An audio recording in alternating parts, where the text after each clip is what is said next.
I don't know about you, but I love the stories where the bad guys get it in the end and the good guys end up, even though it looked terrible for a long time, end up on top. They end up being rewarded in the end. In literature, that's called poetic justice. And it reminds us that there is a just God who's working on this earth to bring about justice. There's no better example of that than the book of Esther. Now, the story is about the Jews who were captive in the Persian Empire. And what happens is Esther just so happens to win a beauty contest. She's a Jew and become queen to King Xerxes.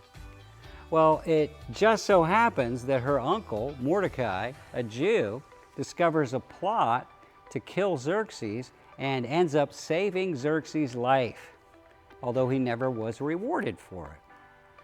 Well, the story goes on, and there's an evil associate of the king who uses his influence to get it all set up so that Mordecai is to be killed. And he's got a plan, and he's working it, and he's building gallows to have Mordecai hung in public square.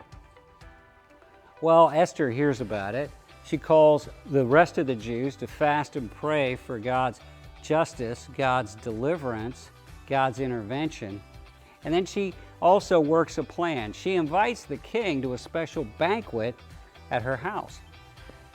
And so that's happening. The king comes to the banquet. He has a great time. And he goes back to bed that night. And he can't sleep. He just so happens to not be able to sleep.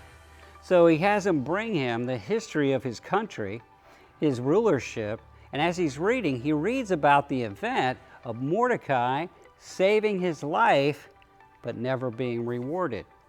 The next morning, Haman, the evil man, comes in and has got a plan to kill Mordecai, but he never gets to say it. The king says, "What should I do for a man who deserves to be honored?" Well, Haman's very vain. He thinks he's talking about him. And he says, "Well, why don't you give him a horse and a parade and honor him?" So the king says, "Great, do that for Mordecai because we never honored him." Haman can't believe what's happening. Well, so he has the parade. He gets Mordecai the horse. It's a big deal. And as soon as it finished, before Haman could do anything else, Esther's servants bring him as they're having this second banquet. Well, the king enjoys the banquet so much that he asks Esther, he says, "Is there anything I can do for you? You've pleased me so well." She says, "Well, there is one thing. This guy Haman has a plan to kill Mordecai and all the Jews. And I'd like to ask you to spare his life and all the Jews' life."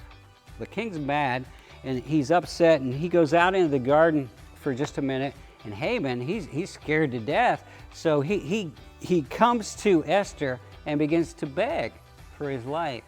When the king comes back in, it looks like Haman is in a very awkward position, and he thinks he's trying to sexually assault his wife. He's furious. He wants to kill Haman, and one of his servants says, "Well, if you look out the window, there's some gallows Haman built yesterday for Mordecai. They're right there." And the king says, "Great, hang him on the gallows." Poetic justice. Mordecai lives, is rewarded with a parade and a horse. The Jews live. Haman killed on his own gallows. But there's more than that. The king gives Esther a house. He gives Esther Haman's house. He gives Mordecai all Haman's responsibilities and titles and areas of authority.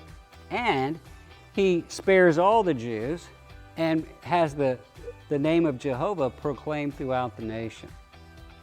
I love stories like that. Happy ending. The good guys win in the end. The bad guys get it in the end. We love stories like that because we're made in the image of God, and God is righteous and just. We also love stories like that because we all have areas of injustice in our life. And we long for the day when King Jesus, the righteous one, returns to earth to judge the earth in justice and righteousness, and ultimately make all things right. Thank God that He's a just and righteous God. Worship Him today.